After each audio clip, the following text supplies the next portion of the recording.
Good evening, guys. Welcome to episode 10 of Girl Talk with Girl Spot. This month, we're actually going to be talking about strong female characters, what makes strong female characters.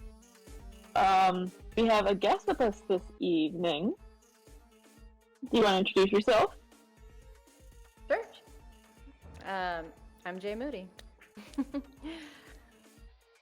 And how would people know you? I was just about to say. Oh, I'm a writer. I wrote 2 books, 2 dystopian feminist sci-fi books. So, yeah. And the name of that series is the SEPA series. The first book is the SEPA Project, and the second one is Quanta Rising. Third one, still debating the title. It's a hot argument around here. That's fair. Titles are hard. Mm-hmm. You all know who myself and Timeless Storm are, but if this is your first time showing up, my name is Oracle Arcana. You guys commonly know me as Arc. I'm a member of this GSG stream team. I am the strange NB that hangs out with our other normal 2 hosts. Wow, that phrasing. Our 2 normal hosts.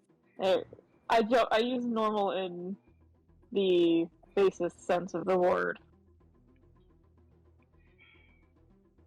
And I'm Timeless. Our other host is, I'm the other normal host. And yeah, I'm another stream team member of GSG. Yeah, that's exactly normal. Exactly, Raz. Exactly. Yeah, exactly.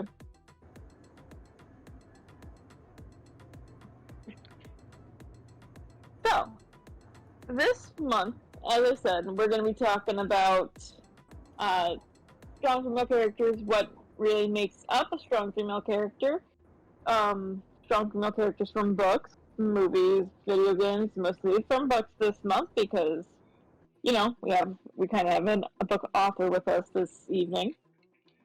So, to start off, Timeless, you want to start us off with what you think makes up a strong female character? Yeah, I think a strong female character is someone that can be looked up to, and is not just another plain stereotypical, only there for a romance option kind of character, and can stand on her own, but like still has, flaws and is relatable. Fair. 100% agree. That was nice. Anything to add to that? Well, I was thinking when you asked me who I thought was a powerful female character, kind of the same thing that you were saying, Haley, is I was thinking of Naomi Nagata. Have you read The Expanse by chance? The sci-fi Nope. series?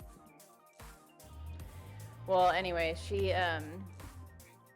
she's on a spaceship and with this male crew, and of course in sci-fi, usually the woman is the damsel in distress, but she's the smartest one on the ship, but she doesn't lose that piece of, even though she's the smartest on the ship and she's a badass. I hope I can say that on here. Yeah. Okay, cool. Oh, yeah. She also has that like feminine piece of being the most forgiving one in a way. Like she sees the goodness in people. She kind of has both, and it's just so beautiful, the balance of like femininity and strength, and how femininity is strength. You know what I mean? She just like plays that off really well. So yeah, that's what I would add. But I really like what you said too. But you are. Yeah, I mean, what you said is pretty much true. I guess a strong female character would also be a character that's flawed and isn't seen as being maybe not the stereotypical beauty or the stereotypical uh, feminine. I mean, that's kind of a given. But I like seeing characters that have traits that aren't stereotypical feminine.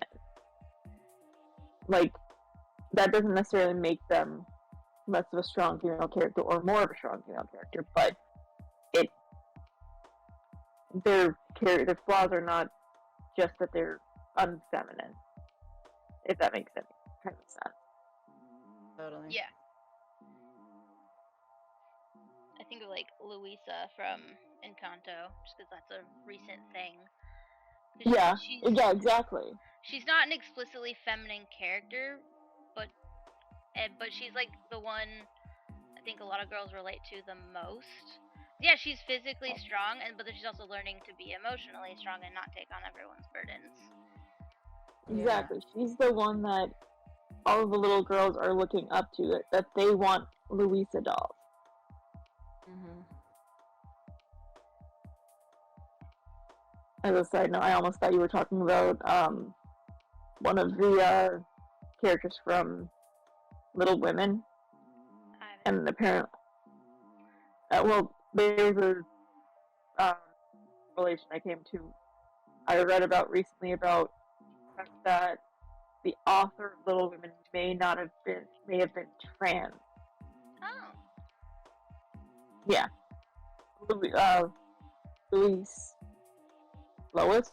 Louise May Alcott. They always refer to them as, in common speech, and with their family friends, they're referred to as LM or Lou. Interesting. Yeah. Wow. That's awesome. I'll have to find that and send it to you guys later. I found it on Facebook, I think. I think I read that Walt Disney's like great niece, nephew, child, someone related to Walt Disney, recently came out as trans. I read. Which I thought. Here we go. You find it? Yeah. Cool. I'm gonna share.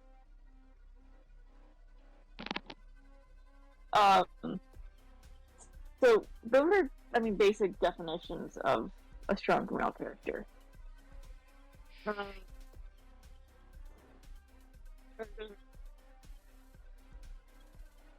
So let's go ahead and ask if anyone in the audience has their thoughts about what might make up a strong female character.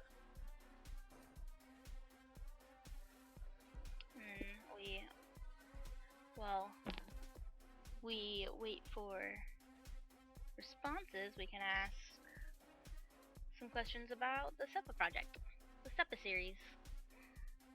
Okay. Which I've sent you. So I guess we'll start with, what was the inspiration?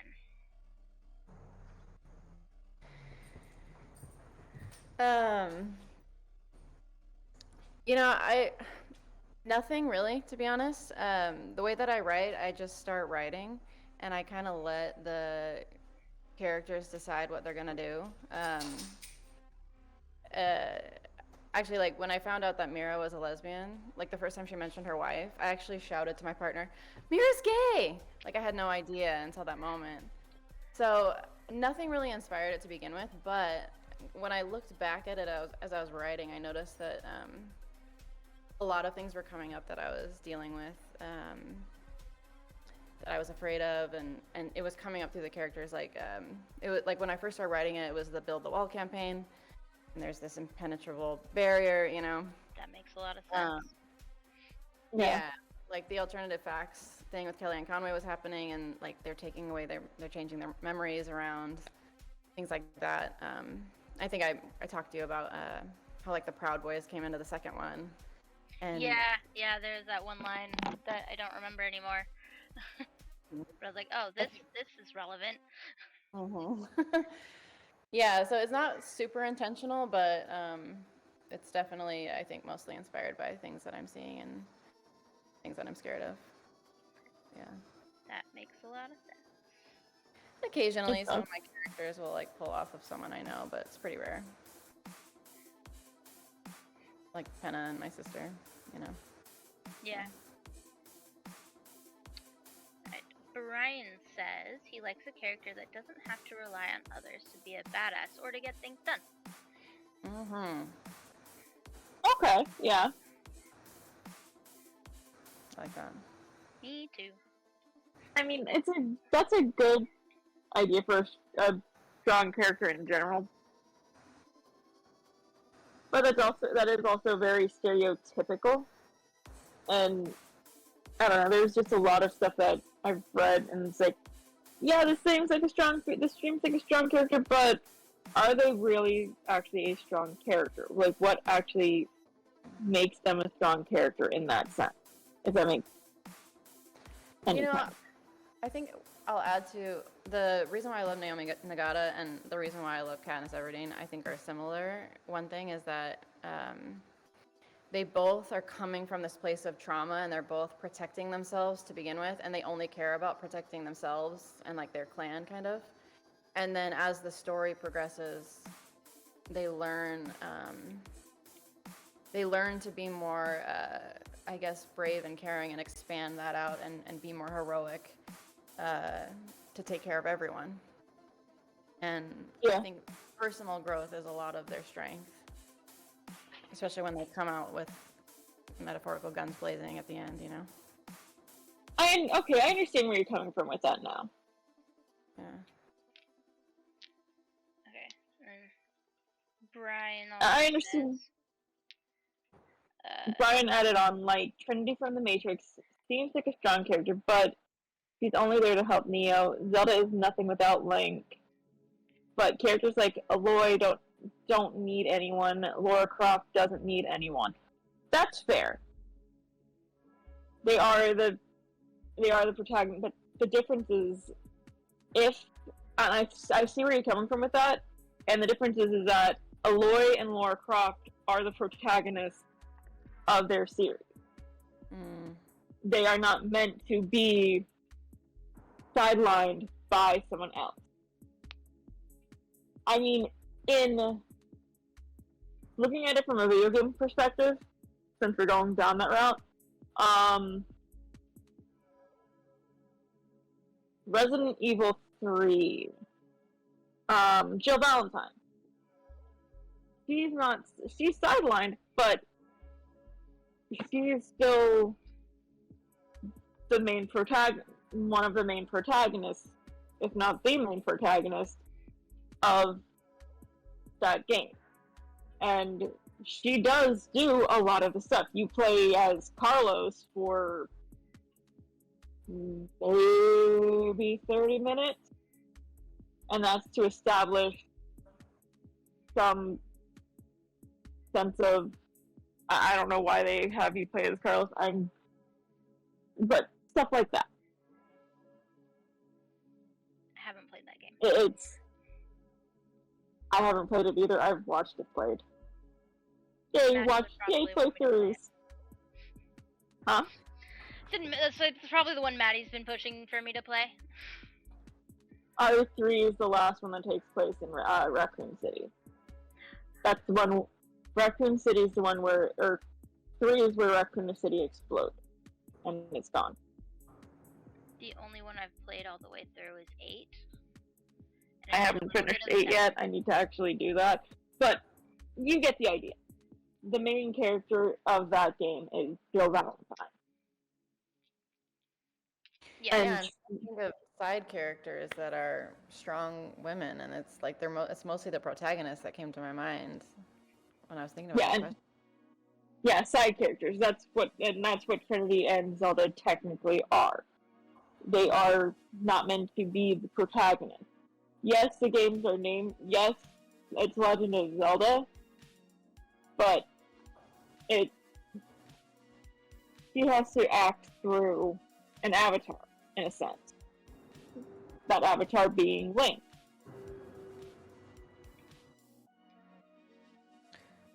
What about Sarah from Land Before Time? She was pretty That- strong. Yeah, that unlocked a memory. Thank you. I forgot about Land Before Time. Yeah. Yeah, Sarah didn't need nobody. Pulling way back for that one. Yeah, that's for sure. Then you have characters like Buffy, who, yeah, she's the Slayer, and she's super strong and awesome, and girls should look up to her. But she also like gets a lot of help from her friends, which is not something that past Slayers have done, but she's stronger for it. Yeah. And like, it's okay to get help from people, kind of thing. Yeah. That's fair. Mm-hmm. The whole point of Sarah was that she needed a family because she was alone. That's what Brian says. Sarah was the only one that actually had a family. I mean, Littlefoot had a grandma. Littlefoot's grandma dies, though, if I remember correctly. I thought his grandpa died.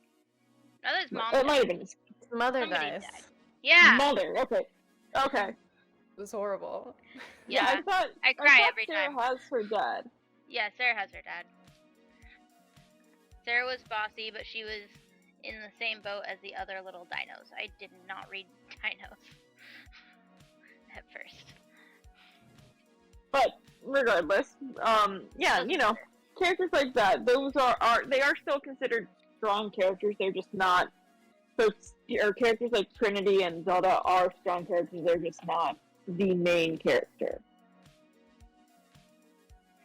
Games like Horizon Zero Dawn and Lara Croft, Tomb Raider. I had to think about the actual series called Tomb Raider. When I was playing through it, I was calling it Lara Croft instead of Tomb Raider, even though it's called Tomb Raider. So it's fine.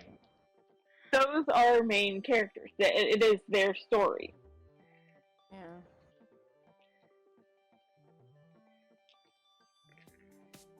So, what actually, or how did you come up with the idea of the Seppas? Seppas? The Seppas, yeah. Well, so I had the world. I had like the place that I wanted it to be, and I had the character of Penna already in my head, but I didn't know what the story was gonna be. And one of the pieces of advice I give my students in creative writing is, when you look at your world, think about who has the most power and who has the least power, and what do they want, what do they need, you know? So then I came up with Cadence and a slave, 288. And then the Kellyanne Conway piece came in about alternative facts. I'm like, okay, this is a place where they can modify your memories. And so I kind of was like, whose memories would they modify? Slaves, you know? So that's kind of where that came from, yeah. Something else I was going to say about that, I can't remember.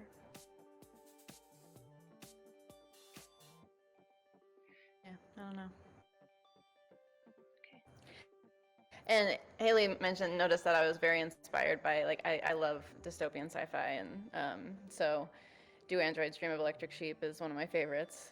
So I really like that idea of, like, where do you draw the line between human and not human? Yeah, That's it's a like good question, too. the game Detroit Become Human deals with that question very well, I think. And they also, I guess it would be an Easter egg of Do Androids Dream of Electric Sheep. I don't remember what the name of it is in that game, but like definitely a nod to that.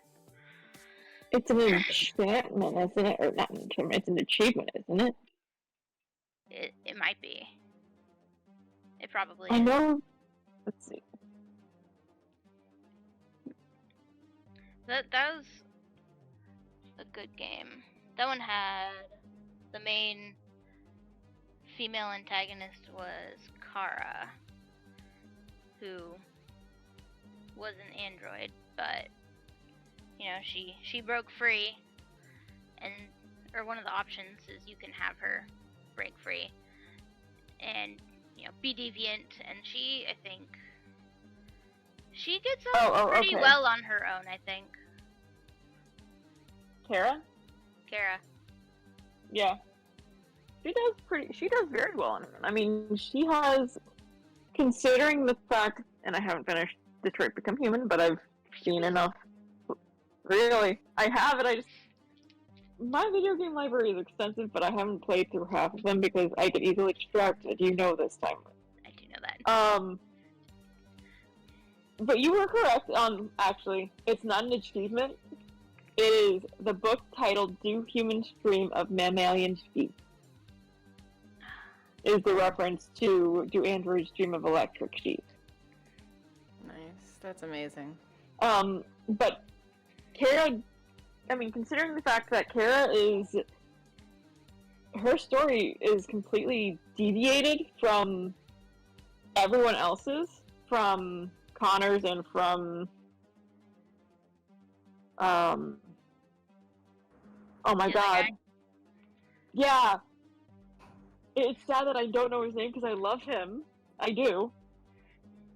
But yeah, her story is completely deviated from theirs. Marcus, yeah, Marcus. I was just going to look at that. Yeah, Marcus. Her story is completely deviated from theirs until I think the very end, if it connects at all. And if her story connects at all depends on your choices as a player. Yeah. But she does very well on her own. Like, she's, the fact of it is, she's also responsible for a smaller life form. She is taking care of what is basically a child throughout the entirety of the game. Like, she keeps that girl alive. Yeah. Granted, that is also dependent on your choices too, if the child survives or not. But Kara's a badass. And she's not appreciated enough. And she's very resourceful. She is. Alright. We got some chat talking about Ripley from Aliens, from Kage and Brian, and then Xena and Nani from Lilo and Stitch are also mentioned. Nani is a fantastic example of a strong female character. Sure. She absolutely is that perfect example because she knows when to be strong. She knows when she has to put her foot down, but she's not without emotion. And that's the downfall sometimes, is that people think, oh, strong female character, they don't have emotion. They don't react to things the same way that a non-strong female character reacts. But no, she's a perfect example because she does have her reliance on David. She doesn't even rely on David, but she knows she can lean. She knows she can lean on him if she needs to. Yeah. For sure.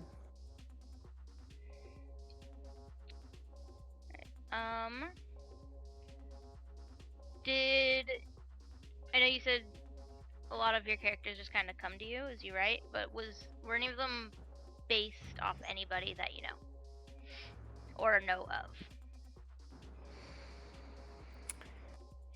of? Some that I maybe shouldn't say out loud. It's okay, you can say it here. I don't think. Yes, sir. Is it Dorothy Tashi, and was he based on Trump? Definitely parts of him, yes. I definitely. No, pulled on. Brian. That ain't shocking. Yeah. To be honest, it's not shocking. Yeah. I can't obviously give away much of the book, but the whole lake situation was definitely based on everything that was going on in the news with the Queen's Island and stuff like that. and just Trump and all that disgusting, powerful men. And actually, what's funny about that, it doesn't really go with the strong female character topic, That's but okay. Like I said, we my get whole distracted. It's okay. okay, cool. My whole career as a teacher of writing was like you have to have your villain have some good points and have something good about him that humanizes him. We don't want a one-dimensional villain. And then Trump came along, and I'm like, they do exist.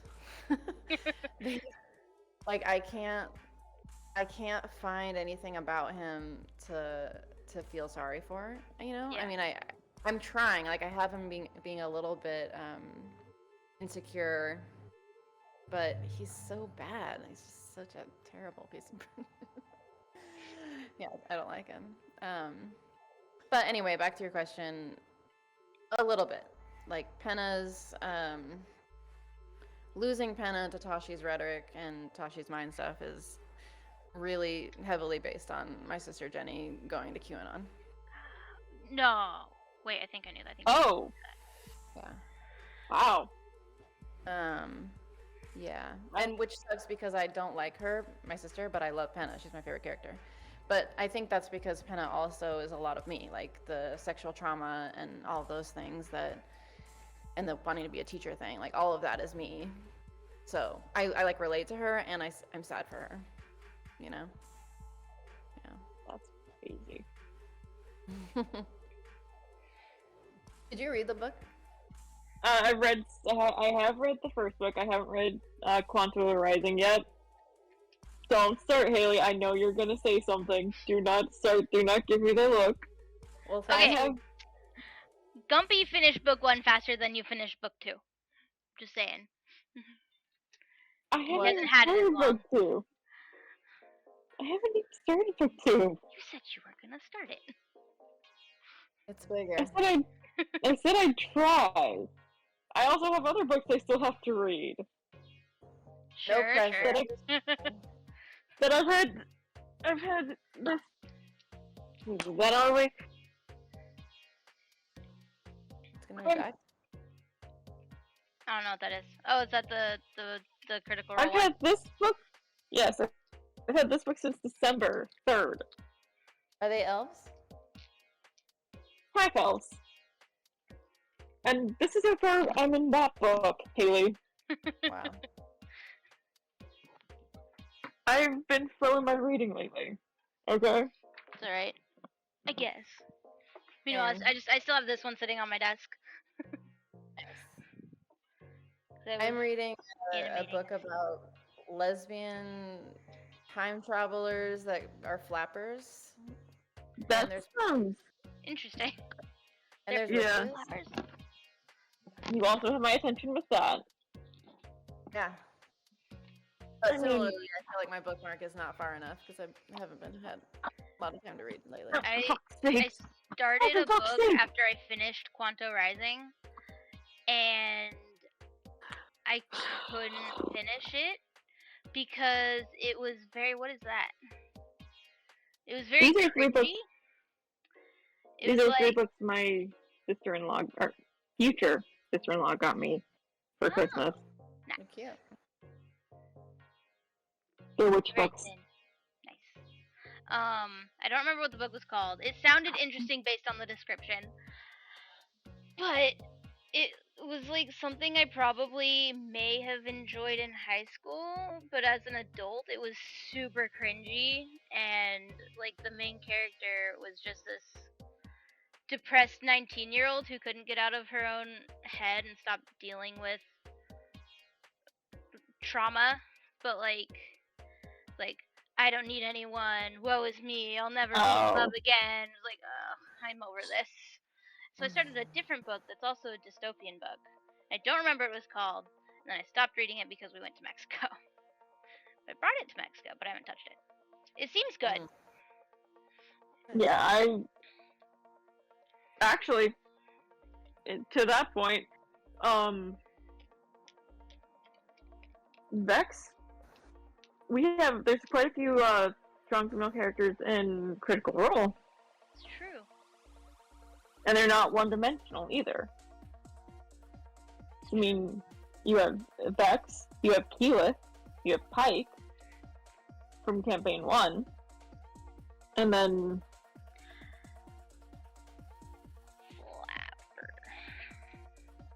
that does sound intriguing though. I'm interested to, if you don't mind, since you did read it, like if you think which characters you think are the stronger female characters in the separate projects. It's really interesting to hear what other people think about it. If you can remember their names. If not, it's okay. I mean, Sephora is definitely. I mean, honestly, all of them are strong female characters. I mean, can't really say much about Mira's wife because we never meet Mira's wife, so we don't know much about her. We don't know enough to see whether or not she would have been in that category. But Mira's definitely strong, especially everything that she went through. The only one that's not really, even she, in her own way, Mira's younger sister. Yeah. Everything that she went through in book 1 with, before she takes her own life. Yeah, I know that the phrasing is rough, but it more or less, yeah. Yeah. Even in her own. Sorry, go ahead. No, you go ahead. That was way off topic. I was gonna say, even in everything she does, there are still points where you can see that she could become a strong female character. Because she's going through a shit ton. Yeah. I think how they all develop throughout the second book makes them stronger.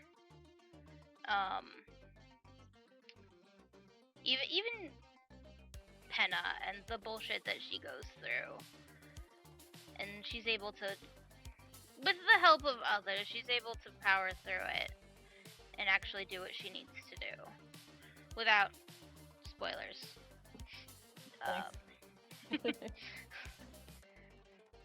It's so hard to talk about that book without spoilers. For the first one. Yeah. Like, they went through some bullshit. They came out stronger. Yay! The end. I will tell you that in the third book, you do get to know Celio, Mira's wife. Oh, Celio! nice. That's what it was. I couldn't remember. I was trying to remember for so long. I was so intrigued by her character, and I was like, I want to write about her more, but not as like a ghost. So It's gonna be like as a flashback kind of thing, or yeah, it's a flashback kind of thing. Nice. Yeah, she's still dead. Sorry, everyone was like, is she really alive? I'm like, no. I didn't think so. Yeah. I know we're talking about strong female characters, but I just love Huey. He's my favorite. adorable. He's a strong good boy. character. He is. It was, my editor was like, I love Huey so much, and after the first one, and I was like, well, I hope that you still do in the second one because he's so different. You know? Like, I had to write him a little different. Yeah. I mean, given everything, yeah. You can't expect that he's gonna be the same. No. So some of his innocence is gone, but there's still some there, too. yeah. Okay, who is Huey based on? Nobody. My sister was like, it's obviously based on Poe, who's my son, and I'm like, no, he's just this adorbs child that I love, but I don't know where he came from. He's a manifestation of your own inner child. Yeah, there you go. That's probable. I was just thinking about him, like how he came about is just his parents. You don't really know what's going on with his parents for a while, but he's very alone. Like he's alone in his honeycomb. He doesn't really have anybody around, and so he's just kind of relying on his imagination. Except for Mira, he has Mira to inspire him with encyclopedias and stuff. And I don't know. Yeah. He's a dreamer. Yeah. I don't know. I saw something in the chat. Sarah Connor from Terminator. I haven't seen Yeah. Terminator. Whoa. Neither have I know. Oh, The worst. Terminator 2. Where it's at. I haven't seen any of the Terminator movies. Me either. Have to do it for movie night. Put it on the list. Yeah, apparently. True. I mean, when we talk about how sci-fi really doesn't include strong women, like that's a great exception. That is a good exception. I haven't seen the movies, but I know enough about them that she is definitely a strong character. Mm-hmm. Let's see. Cyberpunk has a strong character, whether it's, if you play the female version of the main character, or, it's been too long since I've played Cyberpunk. Brian, who's that girl in Cyberpunk that you get quests from? The one that we really like? Pan Am. I think Pan Am. The one with the, yeah. Pan Am's a good, strong female character. Like, she's not afraid to, stand up to people, when she feels like she's been wronged. And get what she wants. She's cool. Have y'all read or seen V for Vendetta? Yes. Yes. Didn't know it was a book, but I saw it. It's a graphic novel. Oh, I didn't know that. Yeah. I guess she is the main character, isn't she? In a way. Yeah. I've only seen it once, so. I would, in a sense, yes, but it feels like she's telling V's story, like it's being told through her lens, but it's his story, if that makes any sense. Yeah.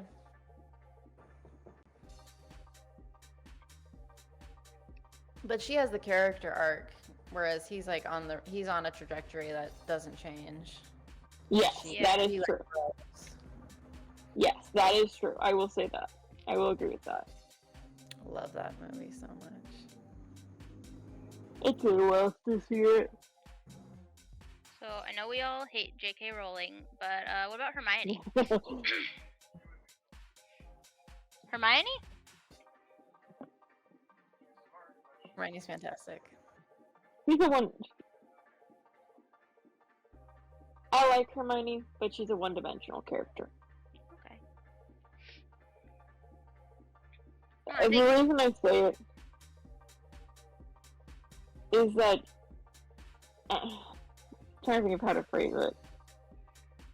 She does have some growth, but it's not it doesn't seem like it's to the extent that you see a lot of the other characters grow. Either you see Harry grow, the way you see Ron. She didn't treat Hermione the same way. Man, that's actually pretty true. She doesn't have about as it much like of a that. nerd. Yeah. She's always the smart, helpful one, and never really anything else. Yeah. Do you think, like, if she hadn't ended up with, like, Harry and Ron and their shenanigans, do you think she'd be a better character? Like, a stronger character? She's just on her own? I don't know. Especially considering that Hermione was, if I recall correctly from an interview I read a very, very long time ago, that Hermione was based on J.K. Rowling. I don't remember reading that or hearing that. Yeah, I think I might not have been. I don't know. Ginny, on the other hand, I think is a stronger character. Yeah. Not in the movies, but in the books. The movie Ginny ruined Ginny's character completely. Totally. Ginny was a strong female character. She was a very strong character. Ginny went through more than Hermione did with the diary and everything else. Like Yeah. she was the youngest in this like very poor family. Like she had a lot that Hermione did. She's also she's the youngest of 6, 7, 7. Bill, Charlie, Percy, Fred, George, Ron. Ginny. Percy. She's kid 7. 7. Yeah. She's also the only girl. But despite that, despite the fact that she had a lot of male influences growing up, and actually this is where she's kind of a weird character for me. She doesn't demonstrate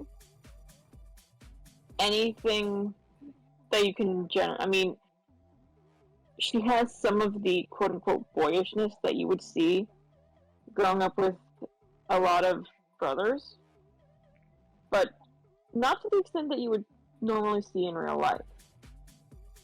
Which is how you can probably tell that J.K. Rowling was either an only child or she didn't actually have brothers. I'm sure I've read about whether or not she had brothers, and I don't remember.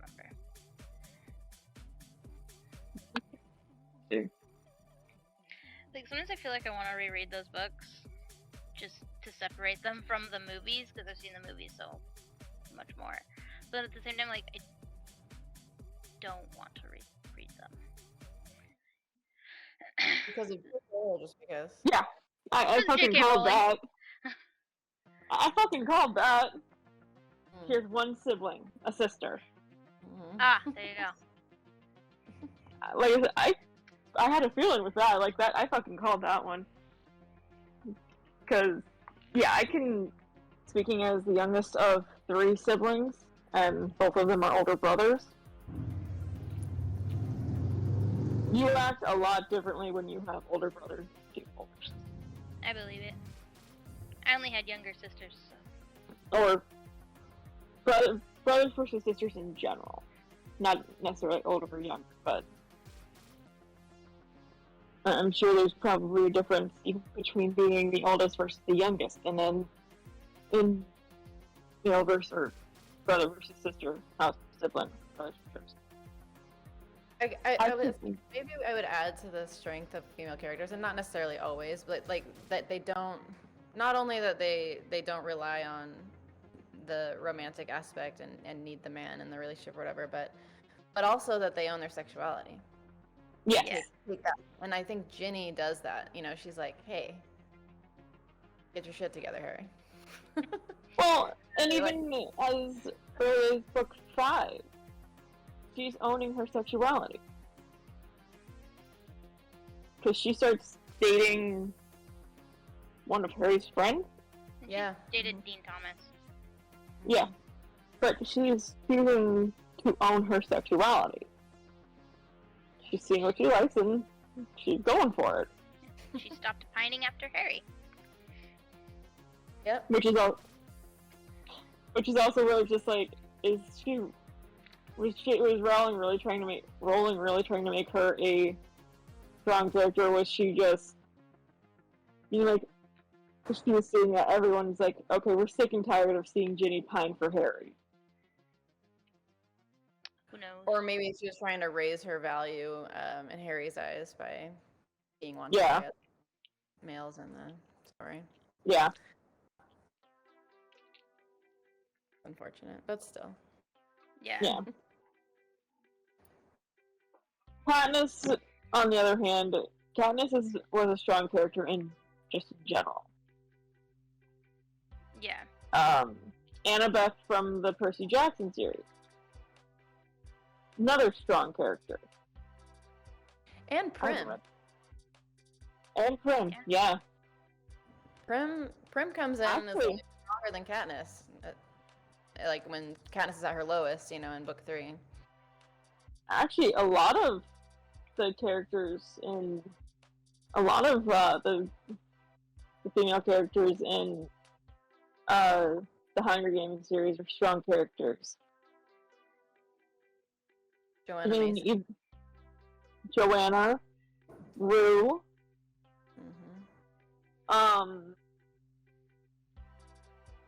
the four, the champion from 4, the woman, then I wife. can't think of it. I can't think of what her fucking name is. Oh, but God. I know. Right there. Hold on.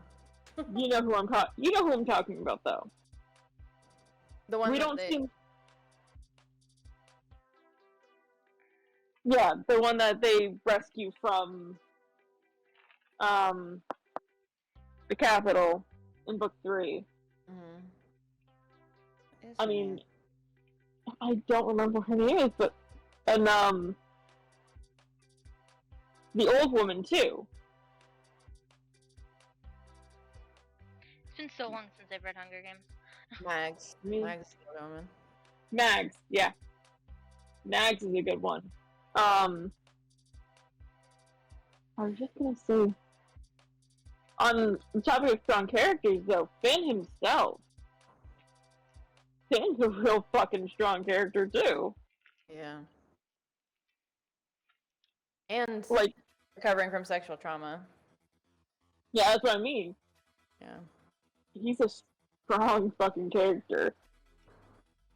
And I promise this isn't just because none of us like J.K. Rowling. It's a difference in good writers versus not so good writers.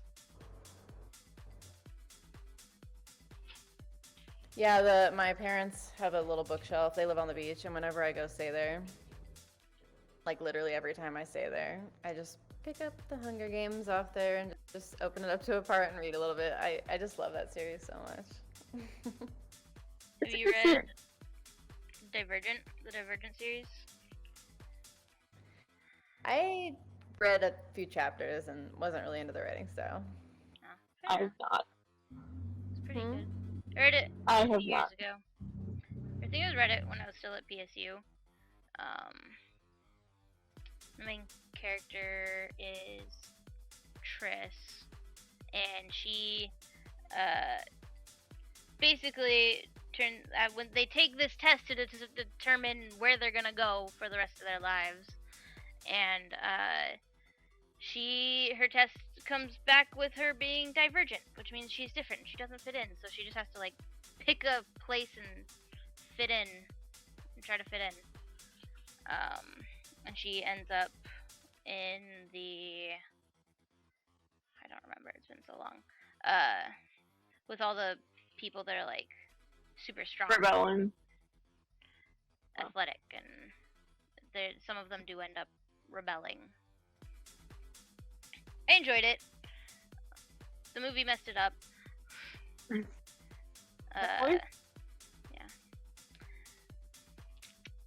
Too bad. I only saw the first movie because the second one was like, no, this is wrong.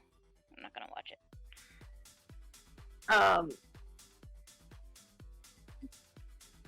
Jay, have you ever read any books by Tamora Pierce? I don't think so. Okay. So I'm going to be alone in talking about... So Tamora Pierce is an author that started writing in 1970. Still going today. She has, to date, in just the Tortal series,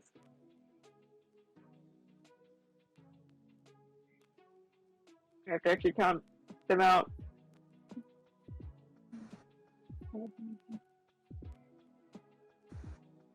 Like 5 or 6 different quartets and series of books. All but the newest series is centered around a female character. And it shows them going through their young age to maturity.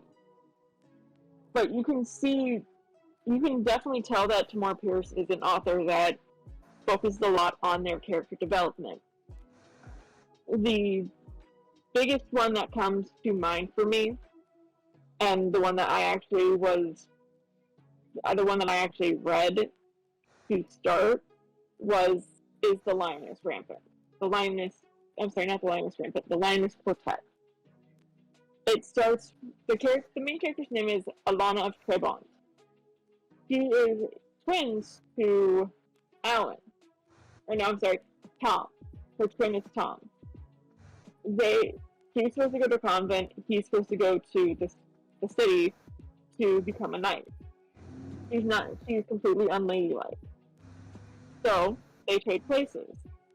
First book has her going through her years as a page, including, and this is something that you don't see authors including a lot, her development into a woman. So when she starts getting breasts, when she starts having her period, and it also goes through her learning that it's okay to be feminine, and that you have an attraction to men. Hello, when did you become attracted to me? And it shows her going through those stages to being a complete human being, and it's just it's a weird thing to see that you don't really see that often with a lot of characters anymore. You don't see their development from, hey, you're starting here, and you're gonna go through your stages of life. Was that a book that they published in the 70s? The series was, yeah. It actually, the fun fact about that is Alana's story was actually originally centered for adults. But because of where Tamora Pierce worked at the time, I think she was a social worker. She worked at a house for girls, so foster kids, and she worked in a group home. And it wasn't appropriate to read to teenagers, so she toned it down. And she read that story to them, and then she can see that they liked it, so she sent it up to a publisher. And it got turned into the series that it is today. Cool. But yes, that series was published in the 70s, I think.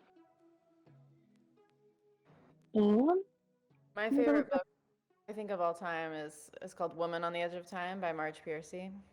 And she was a 70s author, sci-fi author, and I don't know, I mean, those are my only two examples to go off of, but I wonder if because of the time, like, you know, women kind of just, you know, gaining so much autonomy then, and I wonder if there was a lot more feminist literature than we might think. it might be. The first book, so Alana the First Adventure came out in 1983. Okay.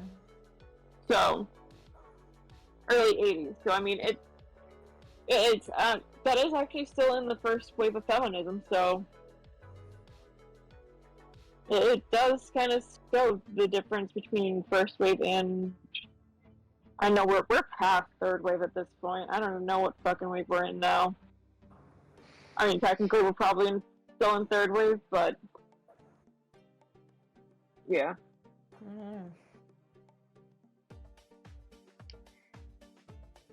You guys read or seen Game of Thrones?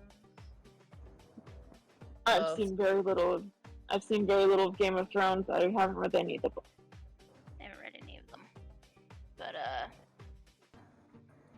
I've seen almost all of the show, and I think two characters come to mind: Brienne of Tarth and Arya Stark. Because Arya loses her family pretty early on and has to like figure shit out, and then like she ends up with traveling with the Hound, who she still doesn't quite trust, and she just has to make it on her own. And then she I think she's a strong character. I know very little of Game of Thrones, but I will say for George R.R. Martin, he handles strong female characters very well because they show strength in their own way. Sansa shows strength in femininity. Arya shows strength in youth, in not in a characteristically unfeminine way. Even Cersei and Daenerys have their own traits that make them strong female characters. Daenerys for sure. I didn't like Sansa very much, especially in the beginning. Like, she got better Well, as the series a strong progressed. female character doesn't necessarily mean you're gonna like her. True. But she did show a strong female character in, admittedly, and that's what you don't see a lot either.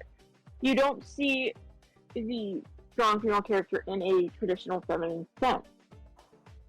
Most strong female characters are made to be, oh, look at me, I'm not the stereotypical woman, I'm strong, I'm tough, I'm not feminine. But Like Sansa's, yeah, but Sansa was strength in femininity, which is actually a pretty rare depiction of a strong female character. I was really annoyed with, and this is kind of controversial, I think, but I was annoyed with the reaction to Sansa's evolution as a character when she became, like, at the end, I don't want to spoil the end for you. I don't care. You can Okay. spoil it, it's fine. I mean, she ends up being an incredibly powerful leader. She's like the Queen of the North at the end, and she's ruthless. And so the arc for her is like she wanted to be queen because she was marrying a prince, and then she became a queen because she's an amazing ruler, you know? And that was a cool arc, but a lot of people were saying the only reason she got there, and the only reason she got that strong was because of all of the horrific rape and things that happened to her. And I was like, okay, women do not have to go through that to be powerful leaders. You know what I mean? Like, that was the narrative that was going around on social media about it. Like, a lot of things happened to her, but she came out stronger because of it. And I was like, but I agree with you that she was already strong. She didn't really know what she could do. Like, her possibilities were limited. See, I mean, the series, I've seen like 3 or 4 episodes. I stopped watching before the direwolf started dying because, no, I refused to watch any of those episodes. Just skip those ones. I refused to watch any of those episodes. She's what, 14 when the series starts? I think so. Something like that. Mhm. She's a teenage girl. She's going through puberty still. She's hormonal. Of course she's not going to know shit. She's a teenager. That's what teenagers are. So of course when she's told that, oh yeah, you're gonna marry this kid, it's like, okay, and you know, stereotypical girl, she's gonna fantasize about it because, hey, hormones. Hormones are a thing. Yeah, and Not to- Arya's sexual, I'm pretty sure. In the last episode, I think she loses her virginity, and she was like, "Yeah, I just want to see what that was. See ya." And That's great. that's the difference. Though, is that not every point, and that's also the difference between asexuality and allosexual. I was like, what is the word? Hetero? Well, no. I mean, technically, yes, hetero would be a good one, but if you're interested in sex, if you experience sexual attraction, it's allosexual in general. I feel like I've heard that So term. like bisexual, pansexual, they experience sexual attraction. Asexual people don't. She's like, not Sansa. Arya's reaction to, okay, so that's what that was. Don't really care. That's a pretty stereotypical asexual reaction. Yeah. Not saying that ace people don't have a sex drive, because there are the ones that do. But she's just okay, cool, see ya, bye. Didn't really do much for me. She's not sex averse, but she's not gonna actively seek it out. You see where that goes down to. Yeah.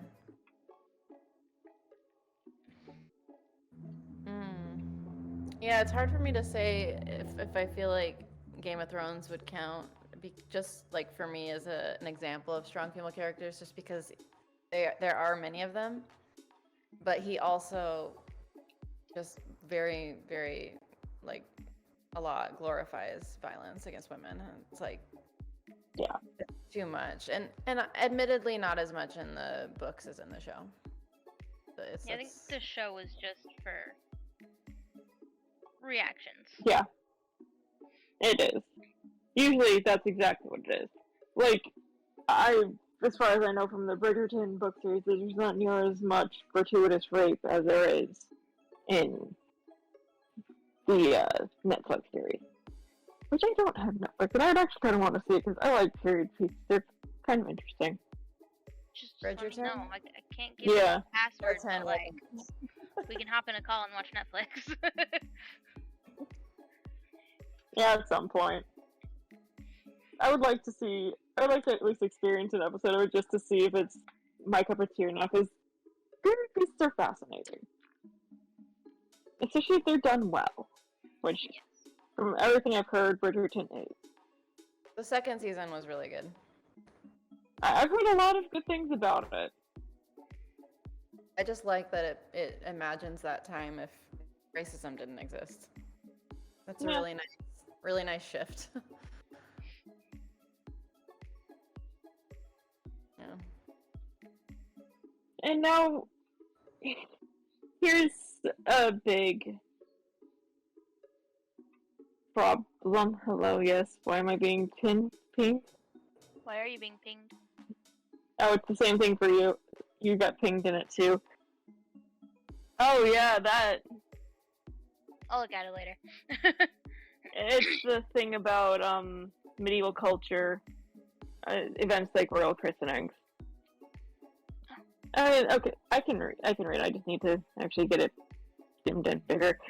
So the pictures that are shown are from the animated Sleeping Beauty, where it's the christening of Aurora, where Merryweather tells Maleficent that you aren't wanted.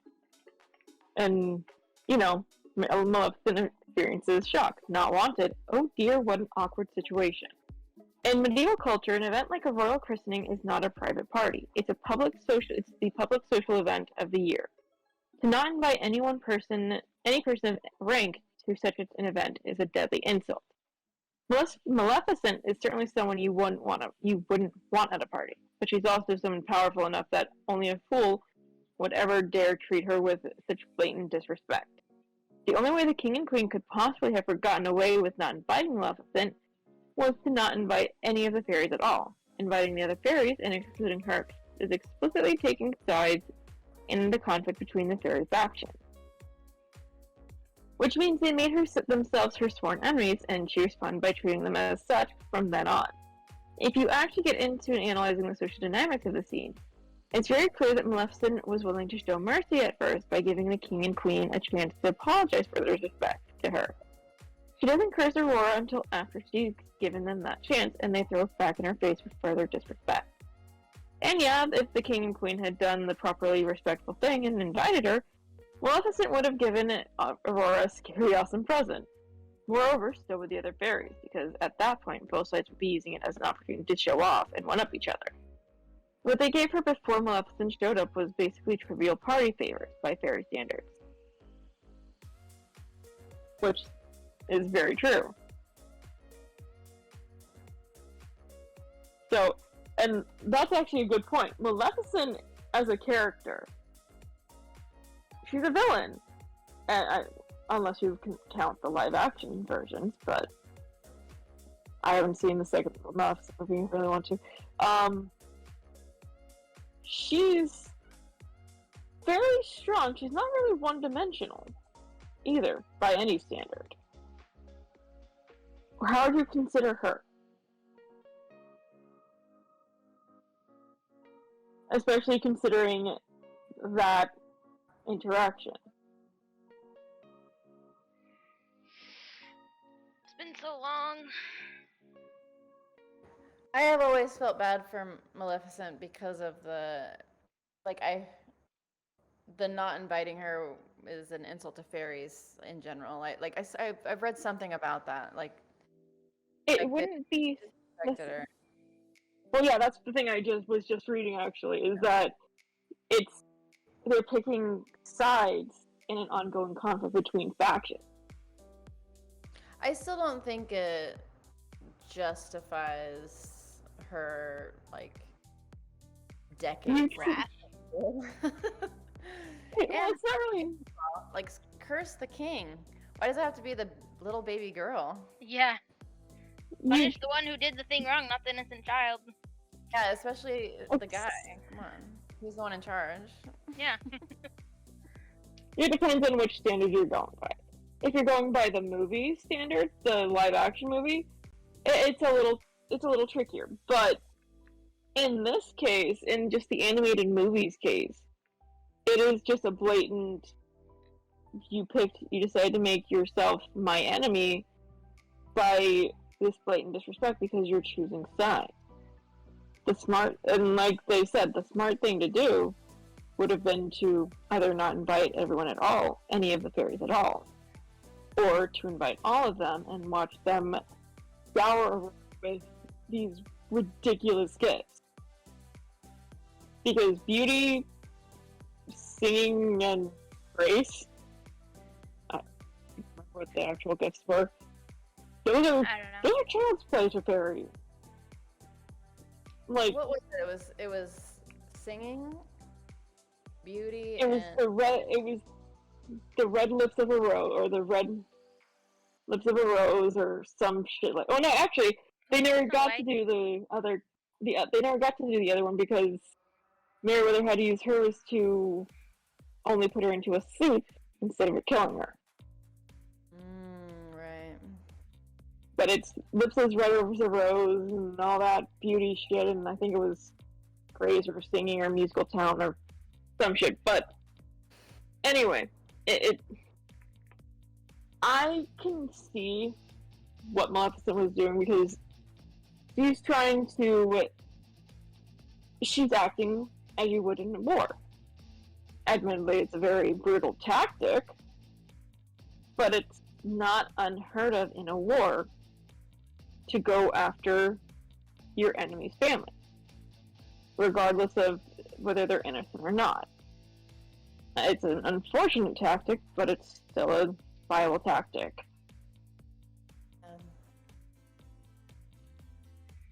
So, but we're getting off topic of the idea of whether or not Maleficent is actually a strong female character or not, or if you would consider her as such, despite her being a villain, despite what she does. I think in the Disney animated movie, I would not consider her a strong female character because she's the bad guy. And villain or not, though. And she has she has the crows and the goblins and all those to do all of her work for her. I think as opposed to the Snow White Witch, who is doing her own thing. She's coming in with her old lady costume and poisoning. Yeah. Right. Villains can absolutely be strong characters. Fair enough.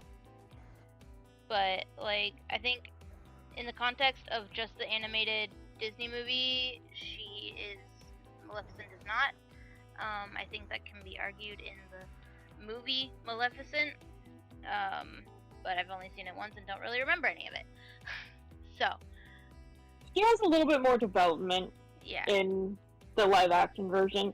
And I think it's also in the matter of context that they had a little bit more to do that because of the established canon of the animated movie. But they wanted to build upon her as a character. Yeah. Which I think I mean, great when they want to give backstories to villains. Huh? think it's cool when they want to give backstories to villains, Yeah. like in Wicked. Yeah. I love Wicked. Wicked's good. Me too. Love Wicked. Alpha is a good example of a strong female character. So is Glinda, actually. Yeah, Glinda has a lot of character development, She does. and I love it. And Did that's you read the second one? The sequel? Son of a Witch, I believe. I Are started there to. 2 or 3?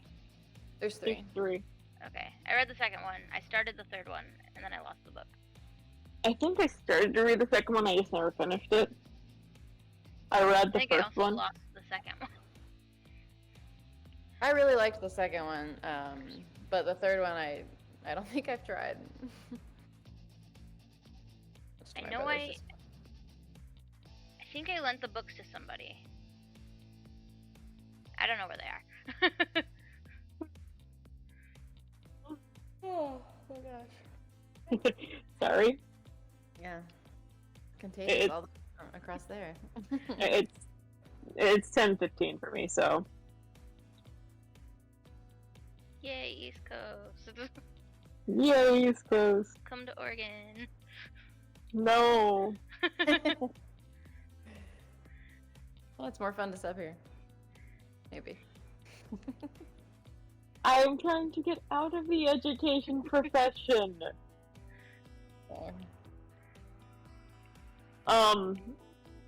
We're now flip it on the coin on its head. The toxicity. Oh, yes. Yes. Getting clawed when they're trying to make biscuits. Yeah, well, she's trying to step where there's really not a place to step, so it hurts. Fair enough.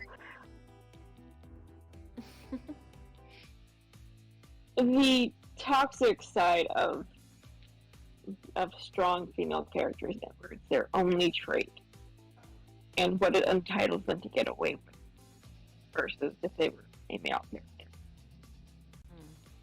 This is something I was thinking a little bit about before this episode, and then we started seeing the stuff for the trial of Johnny Depp versus Amber Heard.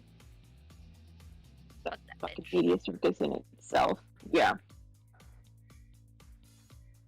But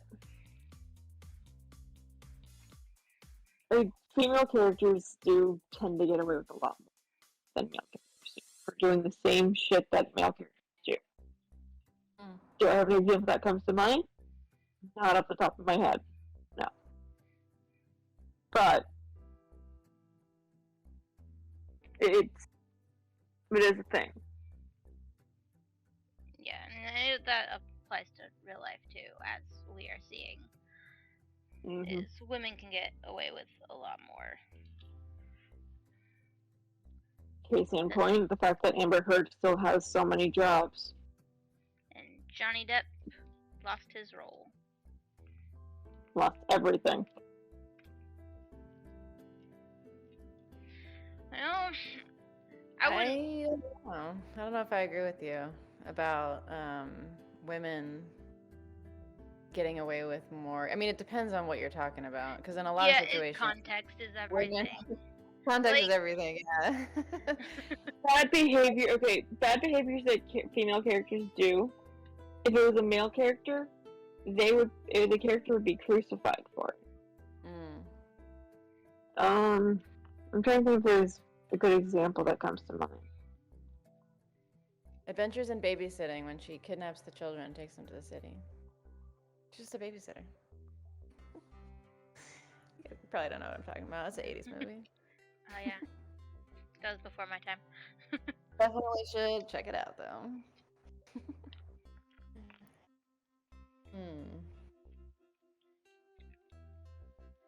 I'm sure there'll be That's a good example, that like babysitter taking the kids to a city. A guy can't do that. He's kidnapping. Yeah, I wouldn't be a good look.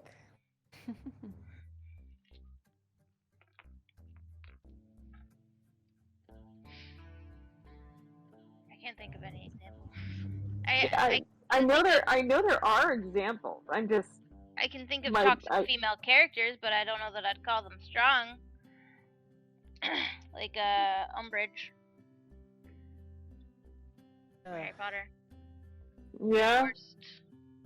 Most unlikable character. Yeah. More than Voldemort. Yeah. Oh yeah. Mm. Yeah, I hate to say it, but that was pretty good writing, Umbridge. Yeah. It was definitely good writing. If a writer can make you Yeah. feel so strongly about a character, like Yeah. I I know there are examples, and I know that after the fact, they you're will gonna think of all definitely. of them. Yeah, there's gonna be a lot that come to mind, and it's just gonna be like, well, fuck me for that, apparently, because that's how it always goes. Episode 2. Yep. Toxic Yep. female. Okay. All right.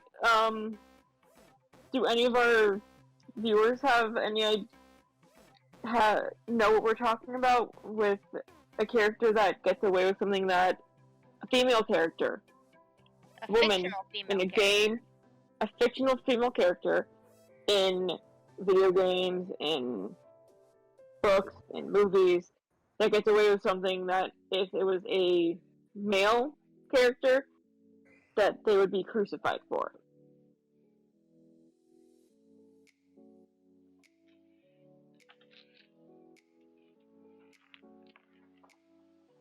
Okay, I might have one. Go for it. It's a deep cut. But the Snow families in Game of Thrones, mother's sister. I forget the place that she has, but she's like crazy, and she has the son, and they throw people through the hole in the floor. Do you remember this? No? Okay. Vaguely. Well, anyways, she's definitely I did a not toxic watch. character. She's horrible, and her and the mom both, like, their miscommunication and their lies made the whole plot happen. Like, that's what started the family going there to the castle anyway. And yeah, they definitely got away with screwing everyone over, and they would have been murdered for sure. I mean, one of them is murdered. Actually, they're both murdered eventually, but for different reasons. Everyone gets murdered in that show. Yeah. Yeah, pretty much. I mean, there's a literal A to Z video that someone made of the deaths in Game of Thrones. Wow. And it's a pop-up book. Oh. That's exciting. It's actually really well done. I wonder if I can find So there's that. deaths that are popping up, like. Yeah, let me see if I can find it. I'm gonna figure out what the heck her name was, 'cause it's killing me.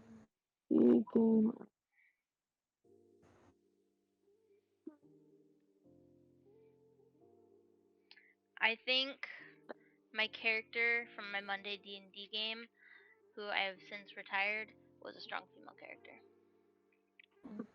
She was a Why? monk, and she was super cool. And she tried to be independent, and she also tried to take charge. I'm also a little bit biased because she was my character. And she always she's tried to do right in the world. But she's also went through some trauma throughout the campaign, and it didn't make her it changed her a little bit. She had some character development, but not necessarily in a positive way. She didn't turn evil or anything, just a little bit more chaotic. She accidentally killed her friend. Her entire original party died. And she just went through a lot of shit throughout the game. She was fun to play. But she still she tried to do right, and was multidimensional. But again, I'm also biased because that was my character. I found the thing, by the way, and I put it in the chat. Oh, nice. Every major Game of Thrones death ever drawn with hand. Nice.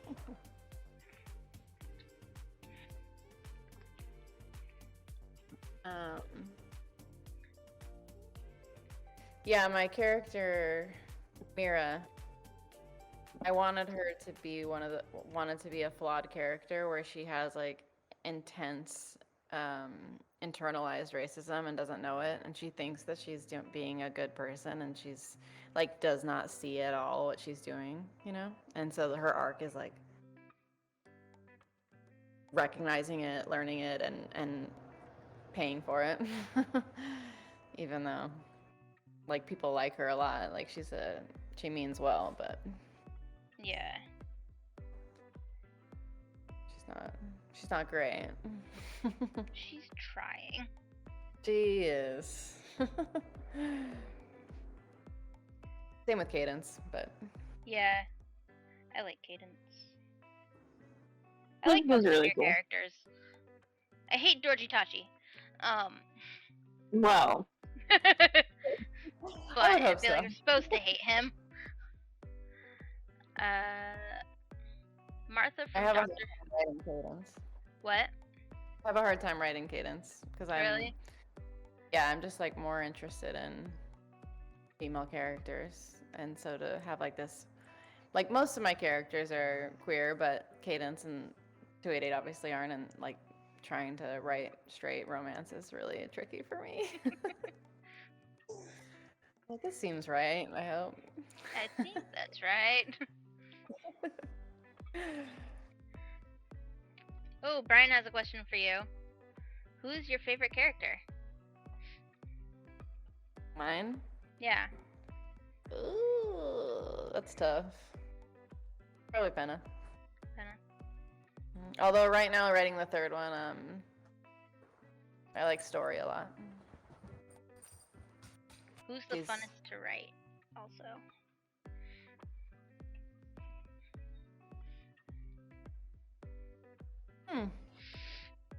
Maybe Hui. Yeah. Where are you going?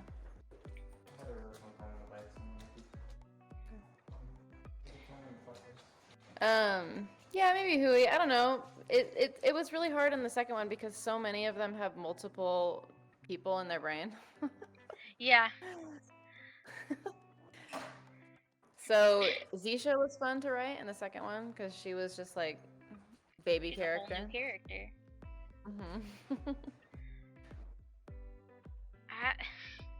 Without spoilers, I was disappointed in Zisha in the end of the second one.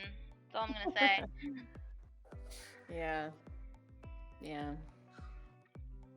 That's my beta readers had a big problem with that. But my thought is the whole time in the book you don't see her with Tashi at all. So the whole time she's like talking her game, like, yeah, rebellion, you know. But you never, like, she's been literally raised by this like monster that controls her. Like, is she like gonna? I don't know. She's not perfect either. No. Where's the fun in a perfect character? Exactly. Yeah. I need to start writing again and actually do stuff to get it published. Same. Well, the writing part. Publishing can wait. I have ideas that I've started, and then I abandon them because I get writer's block, and then I never not have writer's block. How do you get past writer's block as a published author? I do have some tricks for getting past writer's block. One is to write really shitty scenes every day until your brain starts being like, wait, that's actually kind of good. Just like be like, I know this is absolute shit, but I'm seeing what happens. And then your characters will be like, oh, actually, that's not what I want to do. I want to do this. And you're like, oh, thank you. Right. Yeah, and the other one is going on walks and talking into my phone. And again, like talking nonsense. I'm like, so Cadence is gonna acting like an absolute freak on the street until something clicks. Usually helps me. Also makes sense. I've done that a fair amount. Does it always help? No.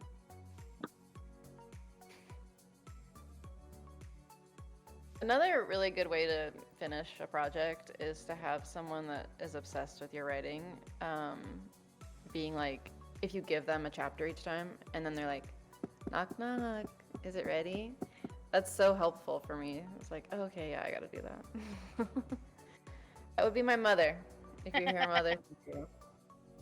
I wouldn't want. I love my mom. I wouldn't want her to read anything I've written. I've let my mom read stuff that I've written before, and she said that it's good, but, I you know, used to it's, write poetry a lot. I'd let her read that. Back when it's I the did thing that. of, like, are you just... The whole thing with letting your mom read it, though, or your parent read it, is... Are you saying it's good, it's actually good, or are you saying it's good because you have to say it's good because you're a parent? Or you're saying it because you're a parent and you don't want to hurt your child's feelings? One thing I semi-recently have noticed about my mom is like, so like I'll finish dice. I'll finish making a set of dice or a jar or something. And I'll send a picture of it because she wants to see. And she'll tell me her honest opinion of it. The grabbing her because those are my dice she's currently working on. Yeah, I have to sand them and ink them, but they're that does not help at all. They're like purple and light purple and teal. Mm. And they're pretty, and they're gonna be mine at some point. As long as my character doesn't die before they get here. I'm not gonna try to kill your character. That's one thing of speaking of characters, but I don't know all of the legality of it. Is like one of the homebrews that we've done is like I want to turn that into a story, which is why I have like extensive notes Full homebrew? of Where's our Monday group before. Wizard of the Coast does not own. As long as you're not using, I mean, even using certain names, like certain like great class names and race names, they don't own the rights to those names. Some of them they do. Like I couldn't put a beholder in a story. It would have to be under a different name. Those are still under copyright. I will tell you that The Expanse, which is my favorite series that I've mentioned like 4 times because I'm obsessed with it, started as a D&D story campaign. Oh, I didn't know that. Yeah. Most space. Okay. Yeah.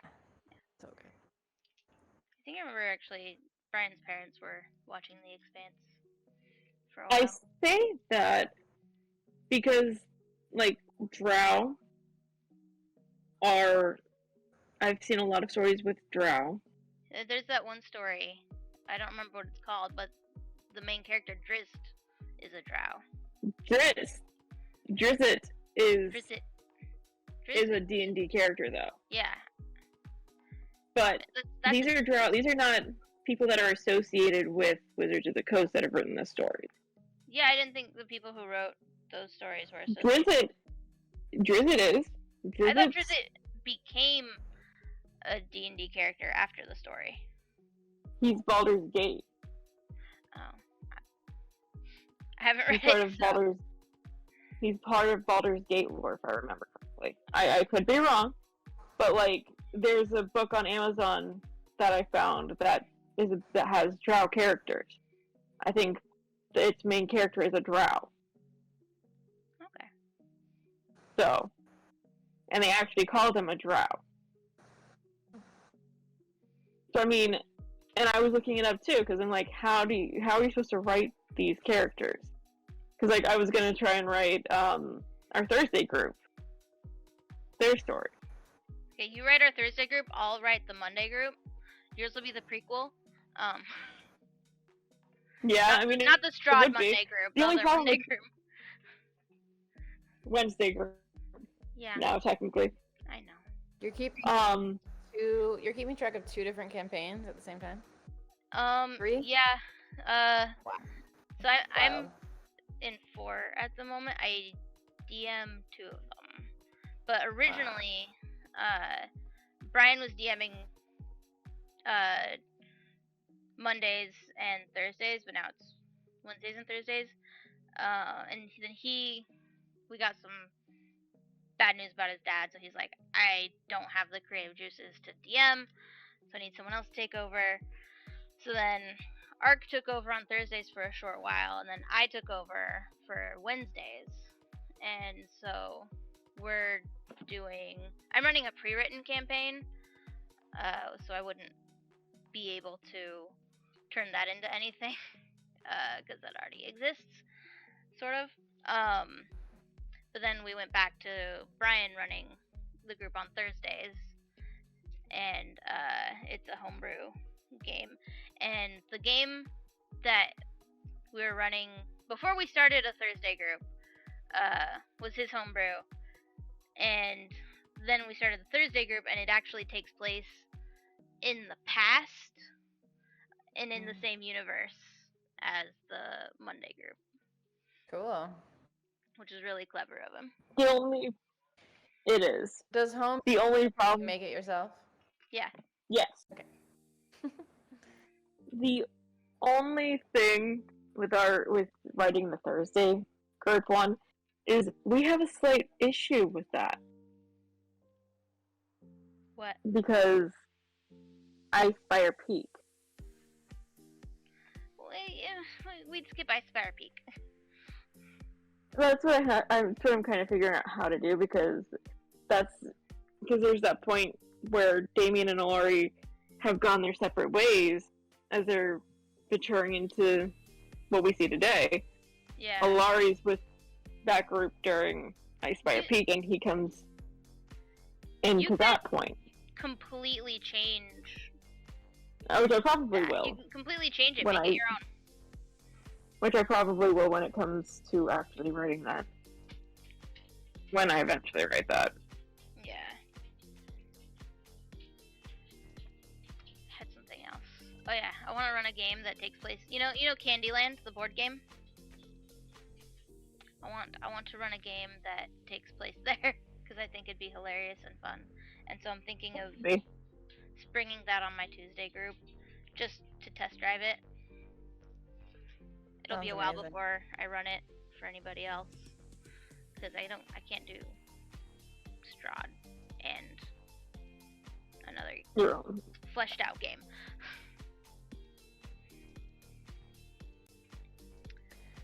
Well, I'm probably gonna sign off soon because I think we're gonna eat dinner. But oh yeah, I would probably wrap it up. I know Ark's probably gotta go. Yeah. To bed A little bit, yeah. All right. But thank you so much for inviting me on. This is really fun. Yeah. Thanks for Yeah, coming. of course. And I will probably tomorrow get it uploaded on YouTube tomorrow night, and then it will get put on Spotify and other podcast platforms in the next couple of days. I gotta rip the audio and then send it to our other host, Kiss, who could not be here tonight. Yep. Is she a regular one or just? Yeah. Yes. Okay. So it's usually me, Ark, and Kiss, and then occasionally we'll have a guest. You're our first non-GSG guest. It's true. You're welcome to join GSG if you want. It's a bunch of cool people. What is next one? GSG Girl Spot Gaming. It's a Discord just full of awesome people who play games, hang out. We have a monthly movie night. We have a weekly community day. We'll either just hang out in a voice chat or play games or whatever. And we have a book club. We're not very good at it, but we have one. We've never actually met. Yeah. Oh. It's mostly me yelling at them to read your books. Thank you. Yeah. Speaking of Timeless, what's our movie for next month? That's a great question. Let me consult the list. Let me know. You can just let me know in Stream Team chat Yeah. at some point. I'm gonna try and get that out sometime this week Okay. before the 30th. We did Moana this month. Yes, Do a we did. non-Disney movie.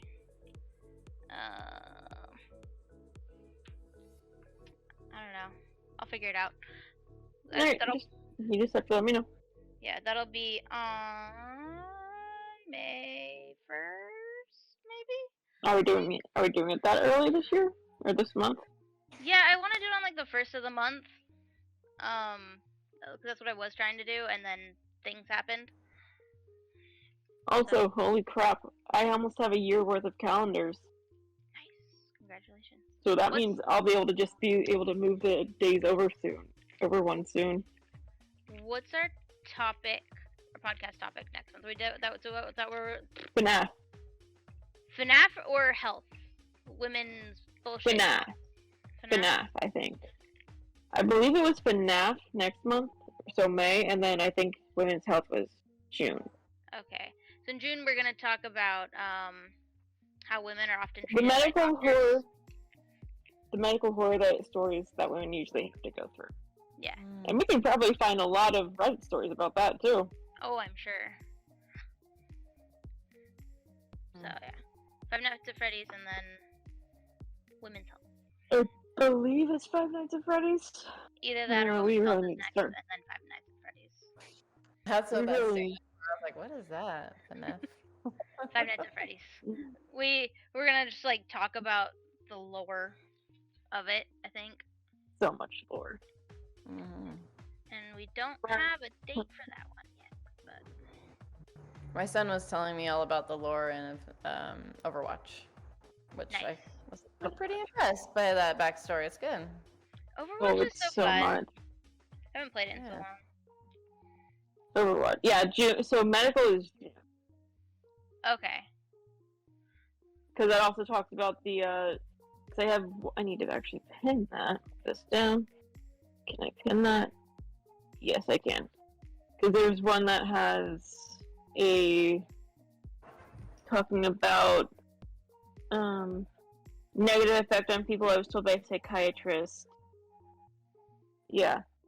So yeah, medical health is June. I'll start pinning those for June. Okay. Cool. So, follow us on Twitter at Girlspot Gaming and at GTGS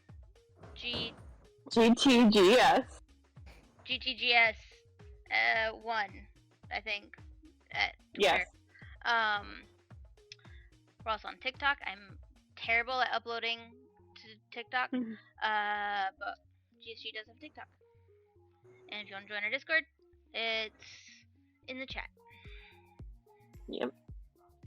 Yeah. Thanks everyone for watching. Thank you, Jill, for joining us and being our guest. And everyone, you should go pick up the Seppa Project and Quanto Rising. Quanto? How do you say it? Yeah, Quanto. Okay, cool. Because they're good books and you should read them. That's it. Say bye! Bye. Bye. Thank you.